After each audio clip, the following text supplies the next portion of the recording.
Hey, what is going on? It's your girl J Pretty coming at you once again. And baby, I just want to say, if you haven't subscribed yet, you need to be on this channel. Subscribe because we're going to have fun, like I always say. And also, click those thumbs up button. And I would like to hear you all comments. What I would like to hear, what your thoughts of the show. What I'm about to say, I don't need you to be like, that ain't right, and scripture this and that and everything else, because the saints just love to do that, but I'm not here for that. But what I will put the disclaimer out is that I'm going to speak my mind, and, you know, if these are some of your pastors on the show, and you feeling a touch away, you know, take it up with Jesus and not me, because I'm not here for it. Let's just keep it cute, okay? They signed up for the show, not me, and I can give my opinion. I'm going to keep it real on what I see on here.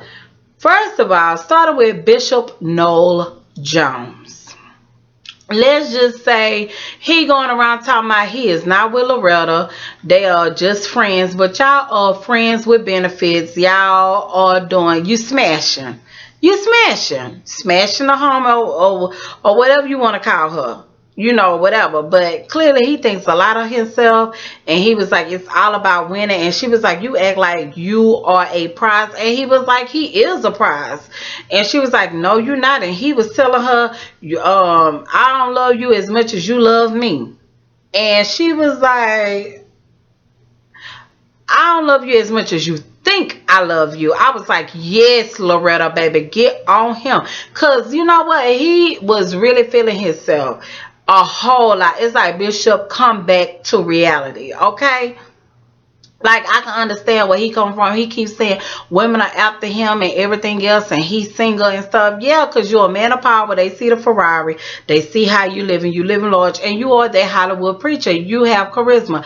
I have seen Bishop Noel Jones in action, as in him giving the word, and he does a fantastic job, and he knows how to work the crowd, okay? It is what it is at the end of the day. So women see that, and they see the power he have, and he rolling the way he rolling. They want a little some of that bread too, baby. Like, let's get into Pastor Gibson with the mustache. Some people say he reminds them of the Whispers, and I was saying that too. But then I started thinking, like, he do look like that Pringles man on that Pringles can. Y'all know Pringles, that chip container. That's what he giving me. And he was telling his wife he gotta go to the hood and talk to some gangbangers because he don't want them to retaliate. And he was like, he taking the Lord and he is taking his Glock. All I'm gonna say about that, David had his slingshot when he fought Goliath, and everybody know that baby David was slaying back in the day. Like, also, Haslip, you know, he is a skateboarder, pastor, and he is the white guy on here. And him and his wife was just talking about their services that they having, and basically making a long story short, you know, she's not there for all of them 8 services, and he understand that, but, you know, she wants to hold it down at home as well and have that balance. And she was like, you the coach and I'm the quarterback. And I'm like, yes, you are all a team. That's what I like. Cute couple. Let's get into McClendon. I call him the Beyonce of the group. Not to say that he's sugary or, you know, he's funny or whatever and stuff like that. He gives me metrosexual, okay?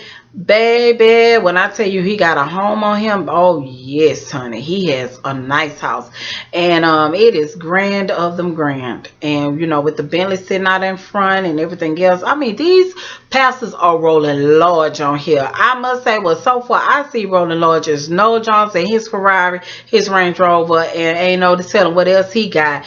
The other one, Gibson, he has Mercedes, and I think he has a Rolls Royce and something else. He got some toys on him too. And McClendon, who I call the Beyonce of the group, you're going to find out why I call him that. Because he is a Devo. And that's for men. Devo and Diva is for women. Okay? But he was like, he running an enterprise, and him and his wife getting death threats, and this lady talking about she Mrs. McClendon and all this other stuff. It's like, child, that is a lot to deal with. People don't know that pastors, they deal with a lot. They are rock stars for Jesus, and this is some of the things that go on. The bigger you get, the more devils come after you on here, okay? So let's get into Pastor Chaney. Pastor Chaney, he is an eye candy. Like his wife say, my husband is fine, and I must agree with, I think her name is Maisha. Yes, girl, your husband is fine. And he was like, he had a rough day and everything else, and she was dressed in some leopard cute robe that fell to the floor. She was looking gorgeous with her red lipstick on, and he was like, you know, Pastor Chaney was like, he was tired and he was rubbing on some of that booty, okay? And she was like, kind of like surprised. He was like, I'm moving ahead, because even though he was tired, but it looked like something was gonna happen up in that bedroom action before them kids came out of nowhere or whatever. But hey, they may still get it in, because I would love to be a fly in that bedroom, because like he say, he want the saints to know that, hey, you can still be saved, sanctified, and sexual, you know. And hey, he's married, he can do all those things. And all I'm going to say is he is really a handsome man. And he is a man of God. Hallelujah. Let's move on.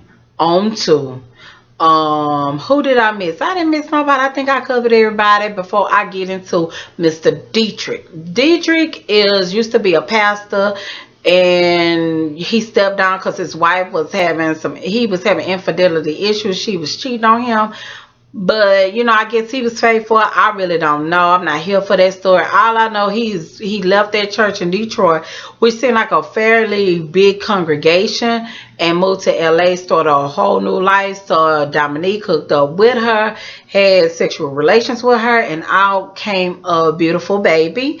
And he feels like his name has been all over the blogs and all this other stuff, and his divorce wasn't final. Like he said, he has fallen up under the grace of God, and he's trying to redeem himself and come back out and all this other stuff. It's just like, yeah, Dietrich, I see you, and I call him Keisha Cole. You're gonna find out why. Before I knew this stuff or whatever about Dietrich, I saw him as an artist. You know, I was like, you know, when I saw him, I was like, he was giving me edgy. Like, at first I thought he was an R&B singer when I saw him. But I was like, okay, he is a gospel singer, secular music, or but they like to call it inspirational. It's like a thin line between that. I'm not here for that tonight. All I'm going to say is I had my eye on him. And I'm going to tell you why. He was at Dominique's grandma's house, because Dominique don't live with him. I guess they, you know, since he fallen and they had the baby. Apparently the baby like a year or two old. So I guess they ain't been having relations. So they telling us in TV land. And that may be true. But you know, they living in separate places because of religion reasons and all this other stuff. But he was telling her grandmother that he would like to provide for his family. So evidently, I guess he doesn't have a 9-to-5, and he's trying to make a comeback as an artist and as a minister and everything else. So, okay, we give you that, Dietrich. So, of course, he comes back out with this great concert, which was very good, inspirational, and everything else. Now, did y'all see Pastor Gibson come with that Ed Hardy stuff on? It's like, oh, Pastor, that was 5 seasons ago. I need you to get a stylist, okay? And also, you know, Dietrich was doing his little thing up there. Did y'all see Ricky Dillard? He was in the house, okay? I don't say the concert seemed like it was really great. I wasn't getting into Dietrich's outfit. It was very weird going on. He was kind of halfway sagging. It wasn't like he was sagging as much. But I feel like, pull up your pants, son. You in the pulpit, show a little respect. And, you know, he come at Pastor Gibson because he wanted Pastor Gibson to do the, I guess, the opening doors of the church, the altar call and stuff like that. And, of course, Gibson gets up there, you know, bringing up the gangbangers and stuff and saying how they gave their life to Christ. Like, Dietrich told him to expedite it. Hurry up, Pastor. In some of the words, Gibson felt some kind of way about it. Like, I don't know if it was y'all. I don't know if it, sometimes pastors can be long-winded or whatever, but I feel like if Pastor Gibson was sincere, let me say this. If he was sincere, Dietrich was wrong, because I don't care. When you are leading people to Christ, you don't know who you could touch in that audience. He was twirling around and everything else. One thing I know is you could touch a person, through your singing and everything else, but when you lead somebody to Christ, you just don't know, man. That wasn't cool at all. So I don't know if he felt like Pastor Gibson had his own little hidden agenda and all this other stuff. Pastors can be long-winded, but hey, you never know, like I say, who you reaching out there. But was it me, or did he get up there really? Pastor Gibson get up there with that Ed Hardy shirt on when he was crib walking in that audience. He said he wasn't, but it looked like a little crib walker to me. But he had his own little messenger bag, Louis Vuitton bag on. I was like, you could have gave that to your wife. You ain't need to come up there with all that. Because when you was on the crib walk past you, I don't think you had that across your shoulders. I'm going to go back to my DVR and rewind and see if you had that on. I don't know, but I like the pastor so far. But another thing, they had this man cave. Like, another thing I found out, I thought man caves was at the house you live in, like a separate little room, square foot. Baby, his man cave look like it's about like 32, maybe close to 4,500 square foot, sitting on some good land at a whole nother address. It's like, oh, what is really going on over here? All I'm going to say is that this is really something else, and it was a treat. And like Gibson's wife was telling him, because Gibson felt some kind of way about Dietrich trying to rush him up. She was telling him, she's a smart little cooker. She was like, baby, don't bring that up at the man cave. Bring that up on another person of time with him, since it's with him, the issue. Like, okay, the men meet up at the man cave, okay? And also she did say her husband was dramatic or whatever, so that was kind of cute. I like her. So they meet up at the man cave and all this other stuff. McClendon comes with his garments, okay, with the bag and everything else. I mean, and Dietrich was like, you gonna preach or something? He was like, no, this for when I go to another engagement and everything else. Like, while they were there, it was brought up about, like, should you charge to preach? And everybody gave their little input or whatever. But Dietrich was really going after McClendon and stuff like that. And like Gibson was like, let McClendon talk, because it seemed like that Dietrich already had it in for him. I want to go in with him, but he was saying, hey, he gotta pay his people and stuff. He don't come along. Dietrich felt some kind of way and was like, he's sick of the bishops and all this other stuff. Feel like with the entourage and everything else, why you just can't preach for free and just come with that. And he was saying that he gotta pay for people, but McClendon felt some kind of way and felt like, okay, this is going to take a wrong turn, so let me just excuse myself. And on his way out, Dietrich was like, I'm not as young as you think I am, and stuff like that. And he was like, yeah, and you're not as intelligent as I thought you was. Baby, if I tell you the fire was in there, them shots was blown. That's why I call McClendon Beyonce and I call Dietrich Keisha Cole, because clearly it was like, baby, I don't know. It was just like, I ain't got time. Like, Beyonce ain't got time to entertain Keisha Cole or whatever. Not that I think that I'm better than you. I know that I'm better than you. And I'm not going to entertain this foolishness.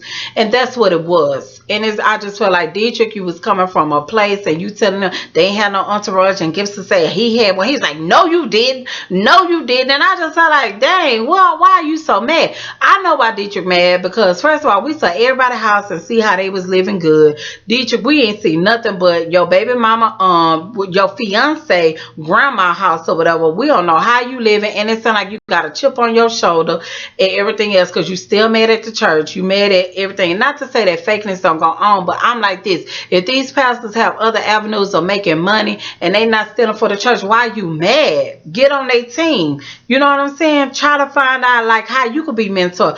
it ain't their fault you walked away from everything. You probably was living a good life, but you walked away from all of this, so you can't get mad and hate on the next man. That's what I was getting. And I, like, before all this, like, I don't know if I said this before, but Dietrich did give me a little suspect at first. Like I said, I didn't know he was a pastor and all this other stuff at one point in time, and you know, he just all over the place. But my thing is this, Dietrich, you was just saying on Dominique's grandmother couch that you want to provide for your family. Okay, provide for them is not giving out services for free. Like Gibson say, hey, they got light bills, they got families and everything else. You got to pay something. That's just like when a motivational speaker come out. Yeah, they do some charity work and stuff like that, but you got to give up just something. Okay, we are not paying in the old days of Abraham with cattle and sheep, baby. It's about that moolah. Okay? But like I say, these pastors are something else, and baby, this is getting real. And I was like, I am loving all of this, but Dietrich, I'm not here for him because he trying to act like it's like he trying to throw shade on the rest of them. But it's like, Dietrich, don't do it. And I'm out.